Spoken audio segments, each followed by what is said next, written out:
उत्कर्ष classes में आपका स्वागत है। कॉमर्स फर्स्ट ग्रेड का टॉपिक है आपका विपणन मार्केटिंग। मार्केटिंग शब्द अपने आप में एक व्यापक शब्द है। मार्केटिंग शब्द हम बोलचाल में अक्सर सुनते हैं कि मार्केटिंग का ये वर्ड आता है, लेकिन ये एक शब्द ही नहीं है, ये एक प्रोसेस है, एक प्रक्रिया है। मार्केटिंग जो शब्द है वो एक प्रोसेस है जो कंटिन्यू चलती रहती है। प्रोडक्शन से पहले स्टार्ट हो जाती है, उत्पादन से पहले शुरू हो जाती है मार्केटिंग की प्रोसेस, और प्रोडक्शन के बाद में, उसके बाद में कस्टमर तक गुड्स पहुंचने के, उसके बाद में उनके सर्विस तक, यानी एक कंटिन्यू प्रोसेस चलती रहती है मार्केटिंग की। तो मार्केटिंग शब्द एक व्यापक शब्द है, एक प्रोसेस है जो उत्पादन से पहले शुरू हो जाता है और उत्पादन के बाद ग्राहकों तक सामान, वस्तुएं या सेवाएं पहुंचने, और उसके बाद विक्रयोपरांत सेवा जिसको बोलते हैं, उससे फीडबैक लेने तक, यानी कंटिन्यू चलता रहता है। यानी मार्केटिंग विक्रय से पहले, उत्पादन से पहले शुरू होता है और उत्पादन के बाद ग्राहकों तक वस्तुएं सेवाएं पहुंचने के बाद में अनवरत चलता रहता है। तो मार्केटिंग जो शब्द है बड़ा व्यापक शब्द है। हम बात करते हैं इसके डेफिनेशन की। तो विलियम जे स्टैंटन ने मार्केटिंग की डेफिनेशन दी है, विपणन विचार का क्रियात्मक रूप ही विपणन प्रबंध है। विपणन विचार का, जो माइंड में थिंकिंग आती है कि मार्केट के अंदर वस्तुओं और सेवाओं को किस तरह से लॉन्च किया जाए, उनको किस तरह की कस्टमर को वस्तुएं प्रोडक्ट किया जाए, जो थिंकिंग आती है कि किस तरह से मैनेज किया जाए उसको, उसका क्रियात्मक रूप, उसको काम में ढालना, कार्य में ढालना ही क्या कहलाता है? मार्केटिंग या मार्केटिंग मैनेजमेंट कहलाता है, विपणन प्रबंध कहलाता है। प्रोफेसर जॉनसन ने इसकी डेफिनेशन दी है कि विपणन प्रबंध व्यावसायिक क्रिया जो अर्थ उपार्जन या अर्थोपार्जन के लिए जो क्रिया की जाती है उनको अपन व्यावसायिक क्रिया कहते हैं, का वह क्षेत्र है जिसमें संपूर्ण विक्रय, जो टोटल सेल्स किया जाता है, संपूर्ण विक्रय अभियान, जब सेल्स किया जाता है तो एक अभियान चलाया जाता है, पूरा प्रोसेस चलाया जाता है किस तरह से सेल्स की जाएगी। संपूर्ण विक्रय अभियान के सभी चरणों, जितने स्टेप है सेल्स करने के, सेल्स जब की जाएगी तो उसके कौन कौन से स्टेप उठाए जाएंगे, सभी चरणों के संबंध में योजनाओं का निर्माण। यानी मैनेजर क्या करता है, प्रबंधक क्या करता है, योजनाएं बनाता है, प्लानिंग करता है कि सेल्स को किस तरह से करना है, एवं क्रियान्वयन। सिर्फ योजना बनाना ही नहीं, उनको फॉलो भी करना, क्रियान्वयन में भी लाना, काम में भी लाना, प्रयोग में भी लाना सम्मिलित है। ये कहा है प्रोफेसर जॉनसन ने विपणन के बारे में। यानी विपणन व्यावसायिक क्रिया क्षेत्र का वह काम है जो विक्रय के जितने भी संपूर्ण अभियान है उनके चरणों को किस तरह से किया जाएगा, उनके लिए योजनाओं का निर्माण कैसे किया जाएगा और उन योजनाओं का क्रियान्विति कैसे होगी, ये होता है आपका मार्केटिंग के अंदर। उसके बाद में स्टीफ एंड किंडप ने डेफिनेशन दी है मार्केटिंग की कि विपणन प्रबंध संपूर्ण प्रबंध का वह कार्यकारी क्षेत्र है जो उपक्रम है व्यवसाय या व्यापार के विपणन उद्देश्यों, विपणन ऑब्जेक्ट, किसी भी बिजनेस के सेल्स करने के, मार्केट के जो ऑब्जेक्ट होते हैं, विपणन उद्देश्यों की प्राप्ति हेतु उद्देश्यपूर्ण क्रियाओं, जो भी क्रियाएं की जाएगी उनका ऑब्जेक्ट होगा। विपणन के लिए जो क्रियाएं की जाएगी उनका सबका अलग अलग ऑब्जेक्ट होगा। उद्देश्यपूर्ण क्रियाओं के संचालन से संबंधित है, उन उद्देश्यपूर्ण क्रियाओं को किस तरह से संचालित करना है उससे संबंधित है। तो मार्केटिंग अपने आप में एक व्यापक शब्द है। लीजिए एक इसकी निष्कर्ष स्वरूप अपन डेफिनेशन की अपन बात करें कि मार्केटिंग क्या चीज है। अगर अपन निष्कर्ष स्वरूप इसकी अपन बात करें तो मार्केटिंग इस तरह से है, मार्केटिंग एक ऐसी प्रक्रिया है, विपणन एक ऐसी प्रक्रिया है, मार्केटिंग इज ए प्रोसेस जिसमें ग्राहकों या उपभोक्ताओं, अथवा उपभोक्ताओं की आवश्यकताओं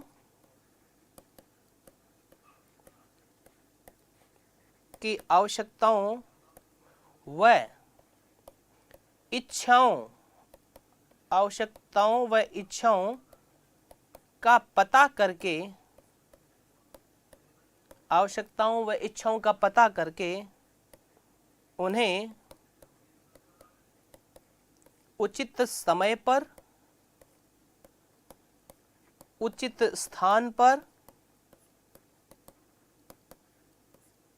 उचित स्थान पर, उचित कीमत पर, उचित कीमत पर वस्तुओं एवं सेवाओं, वस्तुओं एवं सेवाओं को उपलब्ध करवाकर, वस्तुओं एवं सेवाओं को उपलब्ध करवाकर उनके जीवन स्तर में, उनके जीवन स्तर में वृद्धि करना, जीवन स्तर में वृद्धि करना विपणन कहलाता है। विपणन कहलाता है। इसमें सब कुछ आ गया आपका, यानी मार्केटिंग एक ऐसी प्रक्रिया है, एक प्रोसेस है। प्रोसेस जैसा मैंने आपको बताया प्रोडक्शन से पहले शुरू हो जाती है, यानी उत्पादन से पहले शुरू होती है और विक्रयोपरांत सेवा यानी विक्रय के बाद में भी चलती रहती है। एक प्रोसेस है जो कंटिन्यू चलती रहती है, जिसमें ग्राहकों अथवा उपभोक्ताओं, ग्राहक और उपभोक्ता में फर्क होता है। ग्राहक जो वस्तुओं को खरीदता है और उपभोग करे जरूरी नहीं है। उपभोक्ता जो उस वस्तु का उपभोग करता है, काम में लेता है, उसको हम उपभोक्ता कहते हैं। ठीक है, तो एक ग्राहक उपभोक्ता हो भी सकता है और नहीं भी। तो विपणन एक ऐसी प्रक्रिया है जिसमें ग्राहकों और उपभोक्ताओं की आवश्यकताओं, यानी कि उनकी आवश्यकता देखनी पड़ेगी, मार्केट का एनालिसिस करके उनकी आवश्यकता देखनी पड़ेगी कि उनको रिक्वायरमेंट किस चीज़ों की है, किन वस्तुओं और सेवाओं की है। उनकी आवश्यकताओं और इच्छाओं, आवश्यकता के साथ साथ में इच्छा का भी पता लगाना है। लोगों की डिजायर क्या है, लोगों की डिमांड कैसी है, उनकी इच्छाओं का पता करके, एनालिसिस करके, प्रश्नावलियां भरवा करके या किसी भी माध्यम से उनका आवश्यकताओं और इच्छाओं का पता लगा करके उन्हें उचित समय पर, राइट टाइम पर, उचित स्थान पर, राइट प्लेस पर, उचित कीमत पर, राइट प्राइस पर वस्तुओं एवं सेवाओं, प्रोडक्ट भी हो सकता है और सर्विस भी हो सकती है, वस्तुओं एवं सेवाओं को उपलब्ध करवाकर उनके लिविंग ऑफ स्टैंडर्ड, जीवन स्तर में वृद्धि करना मार्केटिंग है, विपणन है। तो विपणन एक ब्रॉडली प्रोसेस है जिसके अंदर आपकी प्रोडक्शन से पहले प्रोसेस शुरू हो जाती है। ग्राहकों की आवश्यकताओं और इच्छाओं का पता लगाया जाता है कि भाई किस किस तरह की वस्तुएं चाहिए उनको, उनकी इच्छाएं क्या है, आवश्यकताएं क्या है, आवश्यकताओं को पूरी करो और आवश्यकता के साथ साथ में किस तरह की वो डिजायर रखते हैं उनको भी ध्यान में रखो। पता करके उन्हें सही समय पर, जब चाहिए उस समय उपलब्ध करवाना जरूरी होता है। सही स्थान पर, उचित स्थान पर, उचित कीमत पर, कीमत भी उचित लेनी है, उचित कीमत पर वस्तु और सेवा उपलब्ध करवाकर उनके जीवन स्तर में, लिविंग ऑफ स्टैंडर्ड में वृद्धि करना मार्केटिंग कहलाता है। तो आई होप आपको समझ आ गया होगा कि मार्केटिंग क्या होता है। ठीक है, तो मार्केटिंग एक शब्द ही नहीं है, एक बड़ा व्यापक है। इसके अंदर सारी प्रोसेस इंक्लूड होती है जो प्रोडक्शन से पहले शुरू हो जाती है और कस्टमर को प्रोडक्ट या सर्विस प्रोवाइड करने के बाद में भी अनवरत चलती रहती है। ठीक है जी, ये तो था हमारे मार्केटिंग का मीनिंग और इसकी डेफिनेशन और इसके निष्कर्ष सार रूप में कि मार्केटिंग किसको बोलते हैं। अब हम बात करते हैं इसके फंक्शन क्या क्या होते हैं, मार्केटिंग के कार्य क्या क्या होते हैं, फंक्शन क्या क्या होते हैं। विपणन प्रबंध के कार्य, function of marketing management.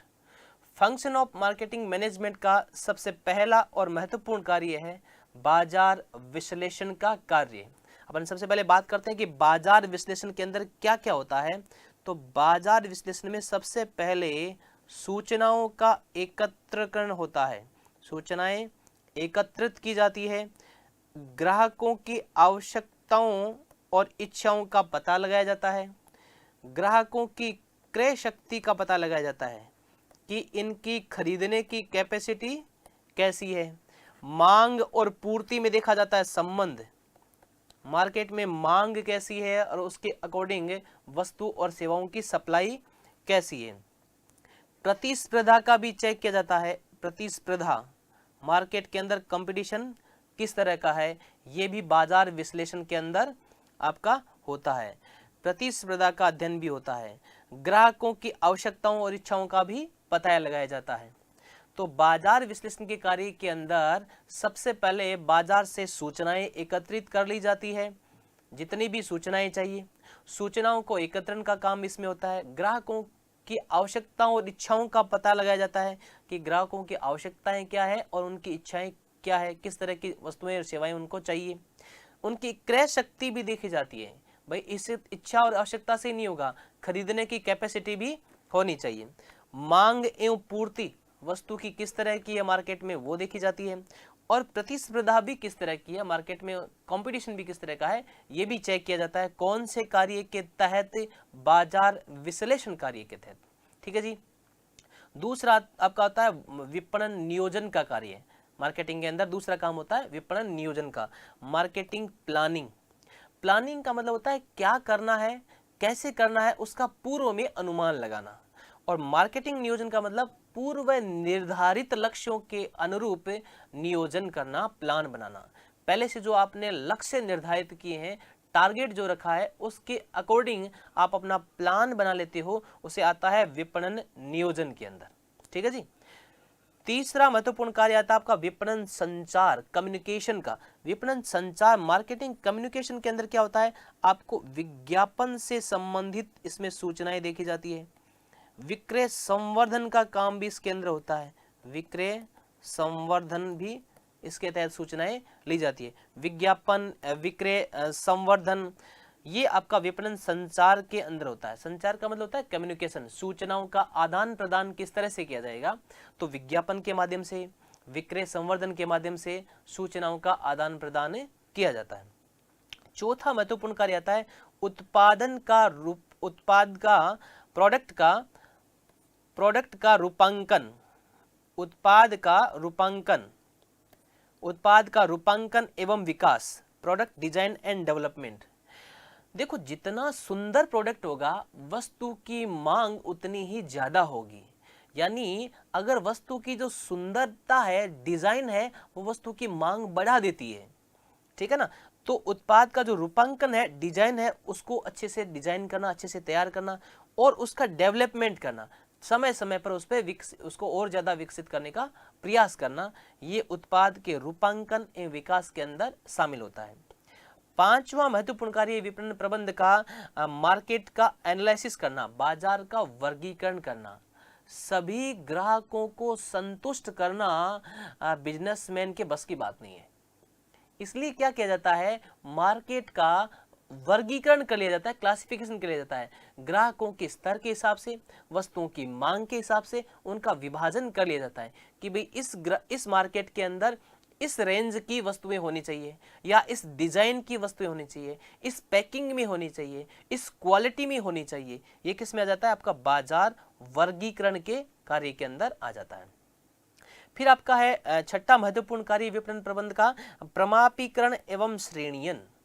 प्रमापीकरण, standardisation.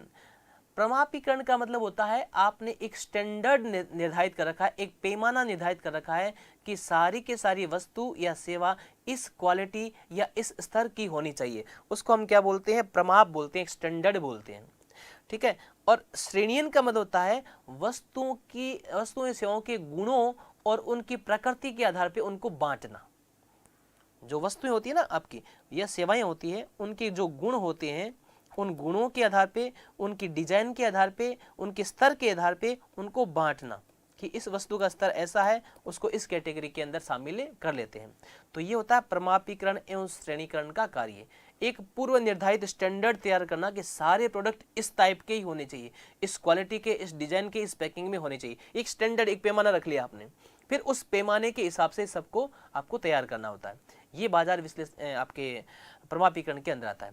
और श्रेणीयन के अंदर क्या आता है, एक कैटेगरी के हिसाब से, वो किसकी वस्तु या सेवाओं की गुणों के हिसाब से, उनकी विशेषताओं के हिसाब से अपन कैटेगरी में उनको बांट देते हैं, वो आता है आपका श्रेणीयन के अंदर।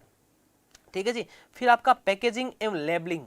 पैकेजिंग, देखो प्रोडक्ट की पैकिंग प्रोडक्ट की मांग बहुत ज़्यादा बढ़ा देती है। अगर पैकिंग सुंदर कर रखी हुई है, अच्छी की हुई है, तो हर कस्टमर उसको खरीदना पसंद करेगा, उसको आकर्षित कर लेगी। वो जो अच्छी पैकिंग की वस्तु होगी वो ग्राहक को आकर्षित कर लेती है, अपनी ओर खींच लेती है। तो पैकिंग बहुत अच्छी होनी चाहिए, प्रोडक्ट की पैकिंग होती है ना, वो बहुत सुंदर होनी चाहिए। पैकेजिंग से वस्तु की उपयोगिता बढ़ जाती है, वस्तु की मांग बढ़ जाती है, तो पैकेजिंग वो क्या होनी चाहिए, अच्छी होनी चाहिए। तो पैकेजिंग किस तरह की जाए उसकी रिसर्च करनी चाहिए। फिर होता है लेबलिंग का काम। लेबलिंग का काम का मतलब है आपने जो पैकिंग की है उस पर लेबल लगाना, उस लेबल की डिजाइन करना। पैकिंग तो हो गई, पैकिंग के ऊपर जो लेबल लगेंगे उस लेबल का डिजाइन कैसा हो, वो किस तरह का होना चाहिए, अच्छा सुंदर होना चाहिए। ये किसके अंदर आता है, आपका लेबलिंग के अंदर के कार्य के अंदर आता है। और 8वां महत्वपूर्ण कार्य है ब्रांडिंग, चिन्ह या छाप। ब्रांड का मतलब होता है चिन्ह या छाप। आप जिस प्रोडक्ट को मार्केट के अंदर उतार रहे हो या मार्केट के अंदर जो प्रोडक्ट आपका चल रहा है उस प्रोडक्ट का मार्का क्या होगा, चिन्ह क्या होगा, जिसको देख करके आपका प्रोडक्ट कस्टमर खरीदेंगे। तो चिन्ह अच्छा होना चाहिए, बढ़िया होना चाहिए, डिजाइनेबल होना चाहिए, सरल भी होना चाहिए, आसानी से समझ योग्य भी होना चाहिए। तो ये आपके विपणन प्रबंध के कार्यों के 8 प्रकार अपन ने पढ़ लिए। सबसे पहला बाजार का विश्लेषण किया जाता है, यानी सारी सूचनाएं एकत्रित की जाती है बाजार से संबंधित। फिर विपणन का नियोजन, आपको विपणन कैसे करना उसका पहले से प्लान बना लेना क्या आता है, विपणन नियोजन में आता है।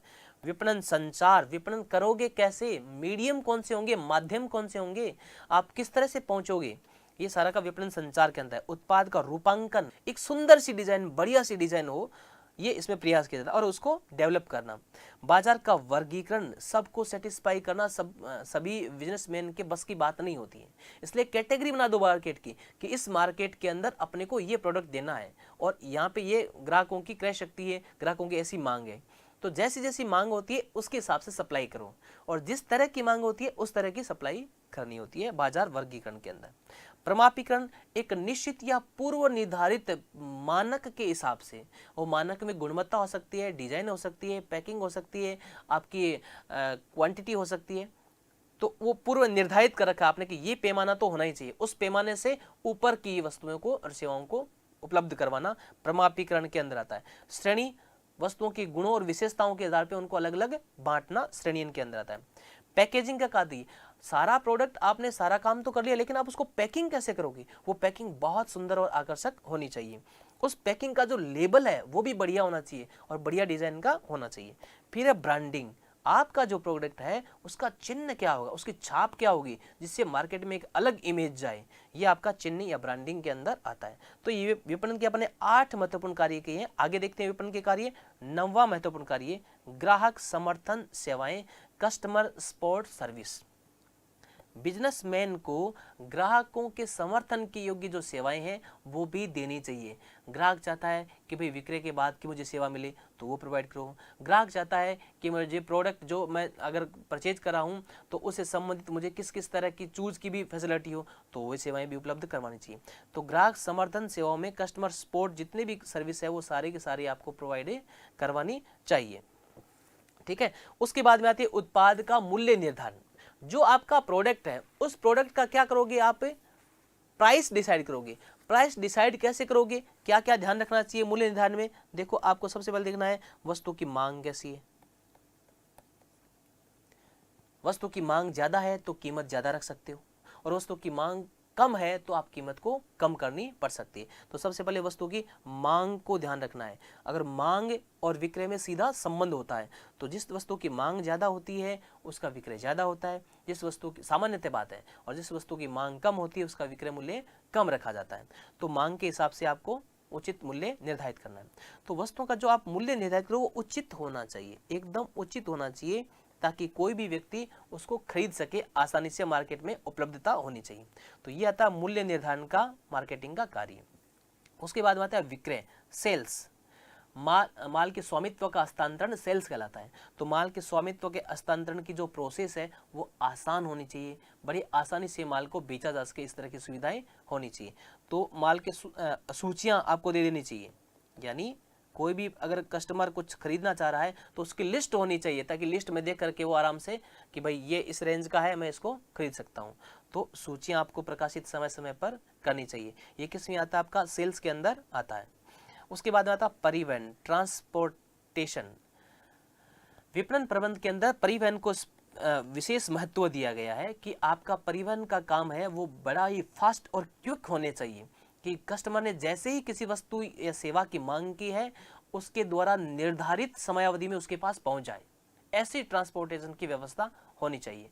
और आज इसी ट्रांसपोर्टेशन की फैसिलिटी के बलबूते पर कई बड़ी बड़ी फर्में और कंपनियां अपना काम कर रही है।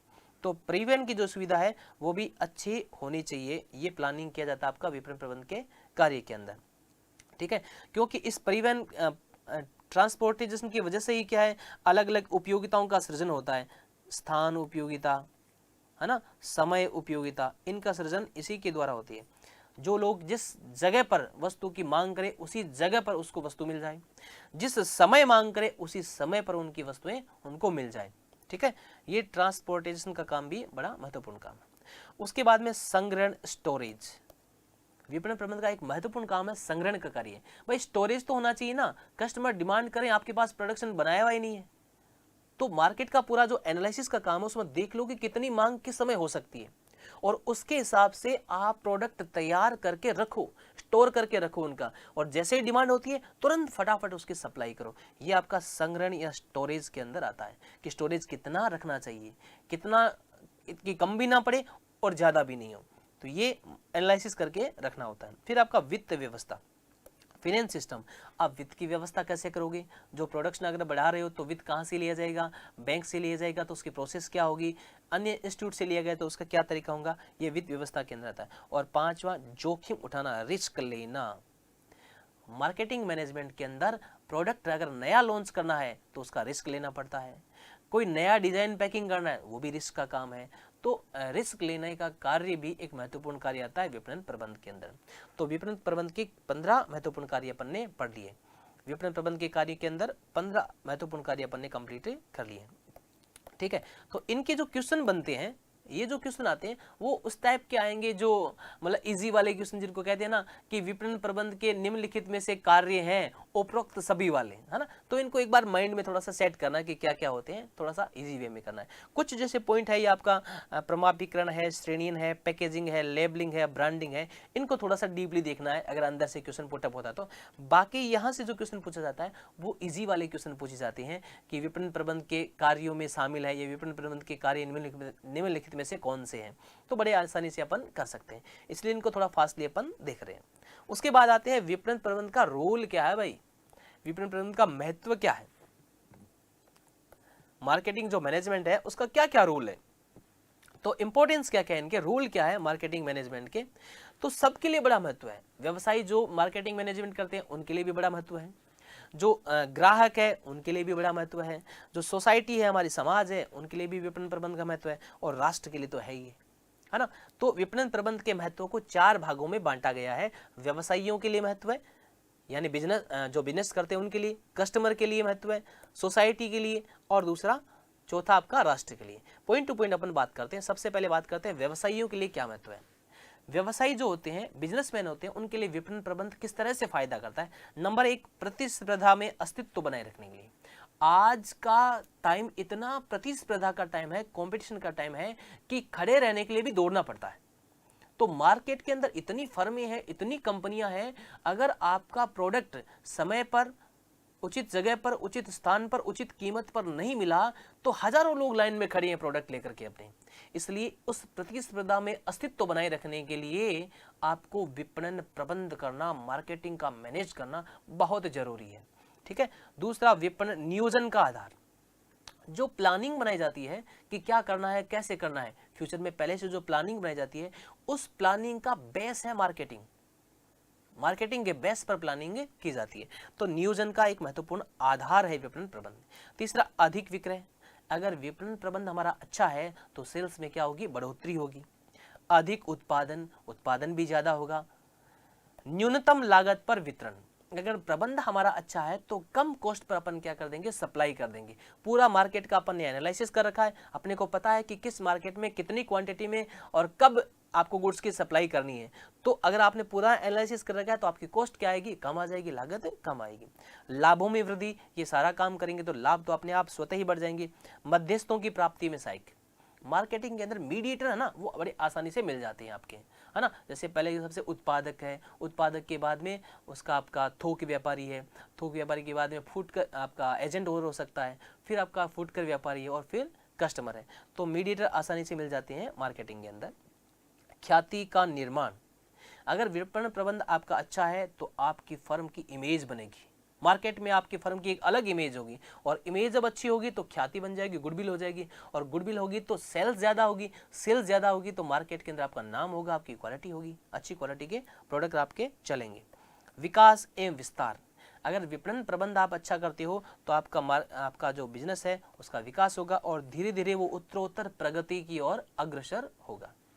सामाजिक दायित्वों की पूर्ति, व्यवसायी अगर अच्छा बिजनेस कर रहे हैं, विपणन प्रबंध कर रहे हैं तो समाज के प्रति जो दायित्व है उनको आसानी से पूरा कर सकेंगे।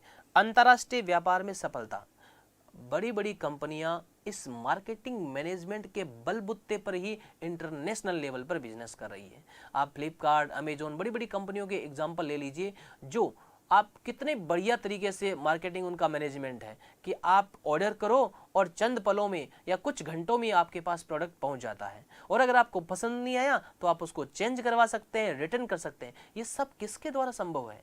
मार्केटिंग मैनेजमेंट के द्वारा ही संभव हुआ है। तो ये व्यवसायों के लिए बड़ा एक महत्व है, अंतर्राष्ट्रीय व्यापार में भी सफल हो सकते हैं इसमें। तो मार्केटिंग के महत्व को मैंने 4 कैटेगरी में बांटा था। पहला था आपका व्यवसायियों के लिए महत्व, हमने पढ़ लिया है। दूसरी हम बात करते हैं ग्राहकों के लिए, कस्टमर के लिए क्या बेनिफिट है मार्केटिंग का। सस्ती एवं श्रेष्ठ वस्तुओं की उपलब्धि, अगर मार्केटिंग मैनेजमेंट किया जाता है तो ग्राहकों को ध्यान रहता है कि कौन सी वस्तु का किस किस कंपनी की क्या रेट चल रही है, तो इसका मतलब वो चूज कर लेता है कि भाई कौन सी वस्तु हमारे लिए सस्ती पड़ेगी। श्रेष्ठ, क्वालिटियां देखता है, चेक करता है कि इस क्वालिटी की इस रेंज की यहाँ है, इस क्वालिटी की इस कंपनी की या इस फर्म की यहाँ पे। तो श्रेष्ठ और सस्ती वस्तुओं की उपलब्धि मार्केटिंग मैनेजमेंट के बलबूते पर ही ग्राहकों को होती है। दूसरी, आवश्यकताओं की पूर्ति, जो हमारी आवश्यकता है उनकी पूर्ति मार्केटिंग मैनेजमेंट हो तो बड़े अच्छे से आसानी से हो जाती है। ज्ञान में वृद्धि, मार्केटिंग मैनेजमेंट जब किया जाता है, विज्ञापन होता है, विक्रय संवर्धन की जब क्रियाएं होती है तो ग्राहकों का नॉलेज बढ़ता है, ज्ञान उनका बढ़ता है। धन का उचित उपयोग, ग्राहक जो अपना पैसा किसी भी वस्तु या सेवा को खरीदने में लगाएंगे तो उसका सही उपयोग होता है। जीवन स्तर में वृद्धि, लिविंग ऑफ स्टैंडर्ड में वृद्धि, जब मार्केट अच्छा होगा, मार्केट में नई नई चीजें होगी, मार्केट में नए नए प्रोडक्ट होंगे, नई नई डिजाइन होगी, तो क्या होगा, कस्टमर जो होगा, वहां का कस्टमर होगा, उसका लिविंग ऑफ स्टैंडर्ड बढ़ेगा, उसका जीवन स्तर क्या होगा, उच्च कोटि का होगा। विक्रय उपरांत सेवा का लाभ, जब फर्में अपनी मार्केटिंग मैनेजमेंट के अंदर विक्रय उपरांत सेवा का लाभ भी देती है कि भाई आपने जो प्रोडक्ट खरीद लिया, अगर आपको कोई समस्या आ रही है तो हम आपको सर्विस भी प्रोवाइड करवाएंगे, तो ग्राहक के लिए बहुत अच्छा है। मान लो कोई इलेक्ट्रॉनिक आइटम खरीद लिया और टेक्निकल प्रॉब्लम आ रही है, तुरंत कॉल करेंगे और उसका समाधान हो जाएगा। तो विक्रय उपरांत सेवा का लाभ भी ग्राहकों को मार्केटिंग मैनेजमेंट की वजह से ही मिलता है। आराम एवं सुविधा, जो एक बड़े हार्ड का काम हुआ करता था, मार्केट में कुछ खरीदना, बेचना, लाना जाना, उसमें मार्केटिंग मैनेजमेंट आने के बाद में बड़ी सुविधा होगी, बड़ा आराम हो गया, आप कहीं पे भी बैठे कैसे भी शॉपिंग कर सकते हैं। वो सब किसकी देन है? मार्केटिंग मैनेजमेंट की ही देन है। तो ये ग्राहकों के लिए भी बहुत बढ़िया काम है मार्केटिंग मैनेजमेंट का। फिर समाज के लिए, सोसाइटी के लिए, कम मूल्यों पर वस्तुओं की उपलब्धि, बहुत कम रेट पर सोसाइटी में वस्तुएं उपलब्ध करवाई दी जाती है, वो मार्केटिंग मैनेजमेंट से ही संभव हुआ है। रोजगार में वृद्धि, मार्केटिंग मैनेजमेंट में, मार्केटिंग में बहुत सारे लोग काम करते हैं, अलग अलग मीडिएटर और मध्यस्थ हैं, तो न जाने कितने लोगों को सोसाइटी के अंदर मार्केटिंग मैनेजमेंट ने रोजगार दिया है। रूढ़ियों एवं कुरीतियों से मुक्ति, बहुत सारी रूढ़िवादिताएं होती है, परंपरागत चीजें होती है जो ग्रामीण परिवेश के अंदर लोग पकड़ के बैठते हैं, उनको पता ही नहीं होता है, लेकिन अच्छे कुशल मार्केटिंग के द्वारा, अच्छे विज्ञापनों के द्वारा उन रूढ़िवादियों को, उन रूढ़िवादिताओं को खत्म कर दिया गया। उन लोगों को मानने, उन रूढ़िवादिताओं को आजकल लोग मानने के लिए तैयार ही नहीं कि भाई पुरानी बातें थी, छोड़िए उनको अब। तो अनेक कुरीतियां जो थी, रूढ़िवादिताएं थी जो अच्छी नहीं थी, बेकार थी, उनको विपणन प्रबंध के द्वारा खत्म कर दिया गया। क्यों? क्योंकि विज्ञापन किया जाता है और विज्ञापन में अच्छे से बताया जाता है कि इन चीजों का यूज करने के कोई साइड इफेक्ट नहीं है। तो ये भी रूढ़िवादिताओं के या कुरीतियों को समाप्त करने में मार्केटिंग मैनेजमेंट का, विपणन प्रबंध का बड़ा रोल रहा है। सामाजिक मूल्यों की स्थापना, समाज में अच्छे अच्छे मूल्यों की, वैल्यूज का डेवलपमेंट किया है, अच्छी अच्छी चीजों का डेवलपमेंट किया है, लोगों के जीवन स्तर को बढ़ाया है। इस तरह से ग्राहकों के लिए और समाज के लिए भी विपणन प्रबंध का विशेष महत्व है। ठीक है। और लास्ट अपन देखते हैं राष्ट्र के लिए। जब व्यवसायी खुश होंगे, ग्राहक खुश होंगे और सोसाइटी खुश होगी तो देश अपने आप समृद्ध बन जाएगा। है ना। सबसे पहले बात करते हैं राष्ट्र के लिए महत्व में राष्ट्रीय साधनों का सदुपयोग। अगर प्रबंध अच्छा है, मैनेजमेंट अच्छा है, तो देश के जो संसाधन है उनका कुशलतम उपयोग होता है। चाहे वो प्राकृतिक संसाधन हो, चाहे दूसरे संसाधन हो, उनका उचित उपयोग होता है, उनका दुरुपयोग नहीं होता है। मंदी से रक्षा। अगर मैनेजमेंट अच्छा है तो ध्यान रहता है कि किस समय ग्राहकों की मांग कम हो जाती है, तो उस टाइम में आपके मंदी का जो दौर होता है उससे रक्षा भी की जा सकती है। निर्यात में वृद्धि। अगर अच्छा विपणन प्रबंध है आपका, मार्केटिंग मैनेजमेंट है, तो निर्यातों में वृद्धि होगी जिससे देश को फायदा होगा। सरकारी आय। मार्केटिंग मैनेजमेंट से सारा का सारा काम रिकॉर्डेड होता है, और रिकॉर्डेड होता है तो उस काम में सरकार की भी आय बढ़ती है, सरकार के करों में वृद्धि होती है, सरकार को फायदा होता है। कृषि एवं सहायक धंधों उद्योगों का विकास। कृषि जो एग्रीकल्चर है और एग्रीकल्चर से जो प्रोडक्शन होता है उस और उसके जो सहायक धंधे हैं उनका मार्केटिंग से क्या होता है, विकास होता है, उनको भी रोजगार मिलता है, लघु एवं सहायक उद्योगों का विकास होता है। तो इस तरह से मार्केटिंग मैनेजमेंट के बहुत सारे बेनिफिट हैं। तो एक बार शॉर्ट समरी अपन वापस देख लेते हैं। सबसे पहले हमने बात की थी मार्केटिंग। मार्केटिंग है क्या? मार्केटिंग है क्या? मार्केटिंग एक बड़ा ही डिस्क्रिप्टिव वर्ड है ना, जो उत्पादन से पहले शुरू होता है और उत्पादन के बाद तक चलता है। फिर हमने परिभाषाएं देखी थी। विलियम जे स्टेंटन वाली छोटी सी परिभाषा है, कई बार पूछ ली जाती है कि विपणन विचार का क्रियात्मक रूप ही विपणन प्रबंध है। ये परिभाषा दी है विलियम जे स्टेंटन ने, प्रोफेसर जॉनसन ने, स्टीप एंड कंडिक ने, है ना, हेनरी फ्यूल ने। इस तरह से ऑप्शन दे दी जाती है, तो ये ध्यान रखना है। मार्केटिंग परिभाषा विलियम जे स्टेंटन ने दी है, विपणन विचार का क्रियात्मक रूप ही विपणन प्रबंध है।